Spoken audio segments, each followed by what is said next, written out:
रीवा शहर में दो बस स्टैंड पहले से ही हैं। पहला पुराना बस स्टैंड के नाम से ढेकहा में और दूसरा सरदार वल्लभ भाई पटेल अंतर्राज्यीय बस स्टैंड समान थाना अंतर्गत संचालित है। तीसरे बस स्टैंड बनाए जाने की खबर पूरे शहर में फैल चुकी है कि रीवा शहर में तीसरा अंतर्राज्यीय बस स्टैंड ट्रांसपोर्ट नगर में बनाया जाना है। इसको लेकर ट्रांसपोर्ट नगर में अपना कारोबार कर रहे मैकेनिकों में बस स्टैंड बनाए जाने को नहीं बल्कि रोजगार छीनने का आक्रोश है। वहां के मैकेनिकों ने बताया कि बस स्टैंड बन रहा है, अच्छी बात है, लेकिन पहले उनकी कहीं व्यवस्था कर दी जाए, उनके दुकानों की, उनके रोजगार की, जिससे वह अपना रोजगार व्यापार चला सके। उनको कहीं भी बैठने की जगह नहीं है, ऐसे में वह अपना कारोबार कैसे चलाएंगे। हालांकि पूर्व में भी वह उप मुख्यमंत्री राजेंद्र शुक्ल से अपनी बात रख चुके हैं।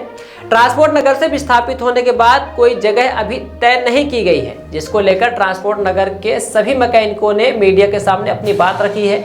आइए आपको सुनाते हैं रीवा ट्रांसपोर्ट एसोसिएशन के अध्यक्ष अनिल तिवारी व मैकेनिकों ने क्या कहा है और क्या मांग की है। विराट 24 न्यूज के लिए रीवा से राजेश विश्वकर्मा की रिपोर्ट।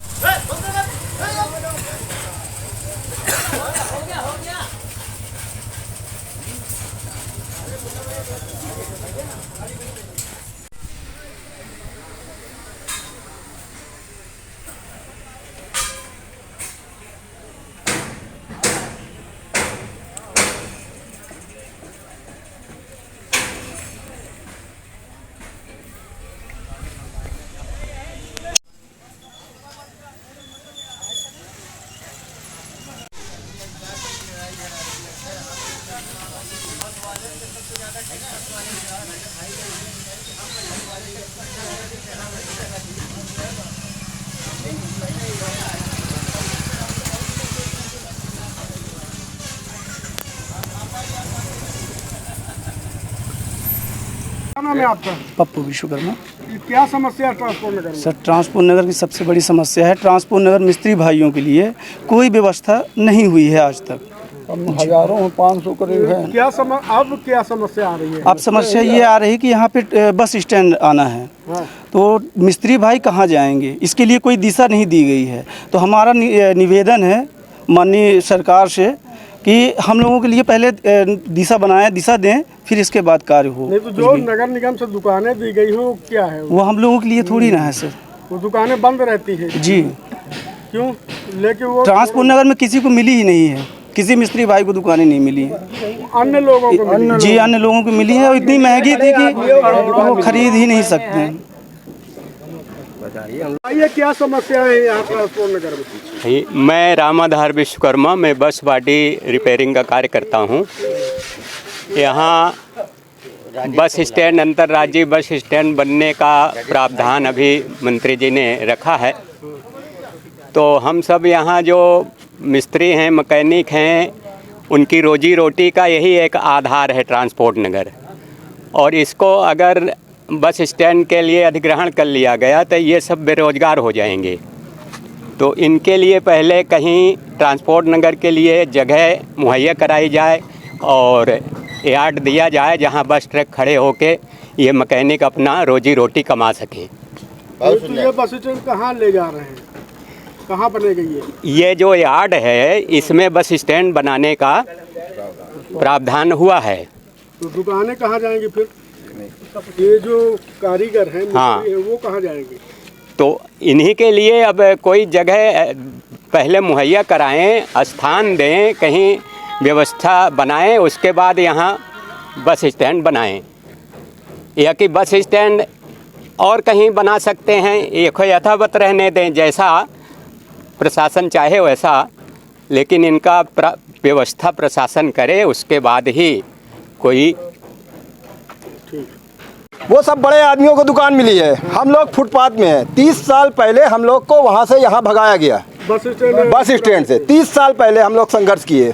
हमारे अध्यक्ष जी स्वर्गीय कुर्शीद भाई थे, ख़त्म हो गए। वहाँ हम लोग आंदोलन करते थे, बैठे रहते थे। 30 साल पहले वहाँ से भगाया गया हम लोग को।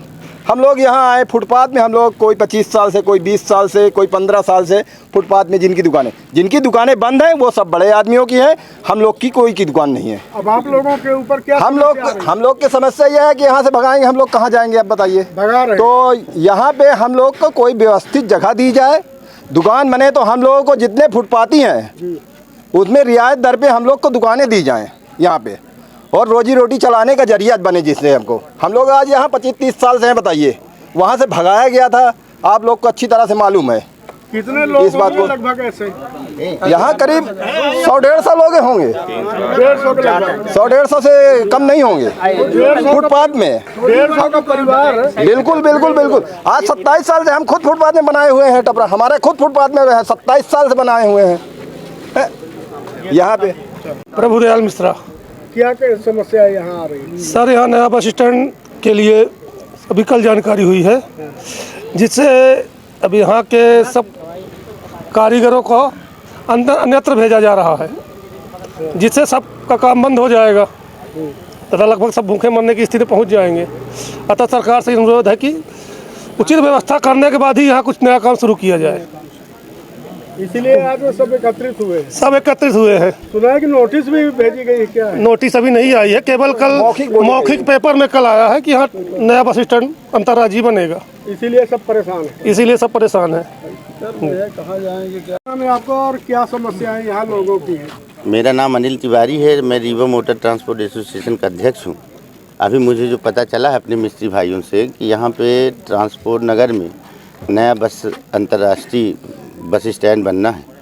मैं मंत्री जी से निवेदन करूंगा कि अगर उनको बनाना है तो वो बनाएं, अच्छी बात है, लेकिन पहले इनकी व्यवस्था, जो अपने मिस्त्री भाई हैं यहाँ ट्रांसपोर्ट नगर में, जिन्होंने आज बॉडी का काम किया, इंजन का काम किया, पहली व्यवस्था तो उनकी सोचना पड़ेगा मंत्री जी को कि इनको हम कहाँ पे पहले इनकी व्यवस्था बनाएं, कोई नया ट्रांसपोर्ट नगर बनाएं। जैसा कि हम उनसे कई बार मंत्री जी से निवेदन कर चुके हैं कि आप पहले ट्रांसपोर्ट नगर कहीं बनवा दीजिए।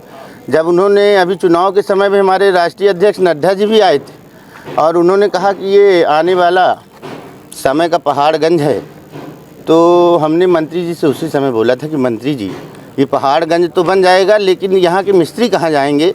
तो मंत्री जी ने कहा कि इसकी व्यवस्था मैं कर रहा हूँ। तो मैं तो बोलता हूँ कि मंत्री जी पहले इनकी व्यवस्था कराएं, उसके बाद जो भी उनको बनाना हो यहाँ ट्रांसपोर्ट नगर में, जो भी अंतर्राष्ट्रीय हवाई बस स्टैंड या जो भी उनको बनाना हो, जहाँ भी बनाना हो बना सकते हैं। मिस्त्रियों को कोई दिक्कत नहीं है उससे, लेकिन पहले उनकी रोजी रोटी की व्यवस्था हमारे मंत्री उप मुख्यमंत्री भाई राजेंद्र शुक्ला जी कर दें, जिससे हमारे मिस्त्री, हमने 2000 करीबन 15-16 में हम लोगों ने बहुत संघर्ष किया। गजीराम मीणा जी जब रीवा आईजी थे तो हम लोगों ने उनका घेराव किया, हम लोग जेल गए थे, 17 लोग। हमारे नेतृत्व कर रहे थे महेंद्र सिंह, जो हमारे ट्रांसपोर्ट यूनियन के अध्यक्ष थे, और उसके बाद हम लोगों ने एक दिन जेल में बिताने के बाद हमारे मिस्त्रियों ने जो संघर्ष किया, क्योंकि उन्होंने कहा कि 8 बजे के बाद कोई गाड़ी ट्रांसपोर्ट नगर नहीं आएगी, तो हम लोगों ने उसकी लड़ाई लड़ी और लड़ाई जीता भी। उसमें पंडित श्रीनिवास तिवारी जी थे, उन्होंने अच्छी खासी बात कही थी कि पहले जो मिस्त्री हमारे हैं उनके पेट की व्यवस्था सरकार कर दे, और उसके बाद जो चाहें उनको गाड़ी आने दें या ना आने दें, लेकिन पहले उनके लिए ट्रांसपोर्ट नगर की व्यवस्था करें। आप लोगों ने भी उस समय अच्छा खासा, हमारे मीडिया ने भी बहुत साथ दिया था हम लोगों का, तब हम लोगों ने इसको आज़ाद कराया था और गाड़ियां अंदर आने लगी थी और मिस्त्रियों का काम भी चल रहा था। तो मैं फिर से मंत्री जी से चाहूँगा कि वो पहले इन मिस्त्रियों को ट्रांसपोर्ट नगर बनवा दें, उसके बाद जो भी इच्छा हो उनकी वो करें। धन्यवाद। सुविधायुक्त नेशनल हॉस्पिटल समान तिराहा रीवा में अब कैंसर का सफल उपचार और ऑपरेशन की सुविधा उपलब्ध है। हमारे यहाँ मिल रहा है आयुष्मान भारत निरामय योजना का लाभ। आयुष्मान जन आरोग्य योजना के तहत सभी प्रकार के मेडिक्लेम की सुविधा उपलब्ध है। हमारे यहाँ लेजर कैंसर, अस्थि रोग, एंडोस्कोपी, लेप्रोस्कोपी एवं प्रसूति रोग का अनुभवी चिकित्सकों के द्वारा उपचार किया जाता है। कैंसर के इलाज एवं ऑपरेशन अब रीवा के नेशनल अस्पताल में उपलब्ध है। नेशनल हॉस्पिटल के संचालक डॉक्टर अखिलेश पटेल के द्वारा उपलब्ध करवाई जा रही हैं सभी सुविधाएं। आयुष्मान से संबंधित किसी भी प्रकार की जानकारी के लिए संपर्क करें मोबाइल नंबर 9691288560 पर, या फिर संपर्क करें 7566831551 पर। हमारा पता है नेशनल हॉस्पिटल समान तिराहा रीवा। संपर्क करें 7662359974 पर या फिर संपर्क करें 8602885990 पर।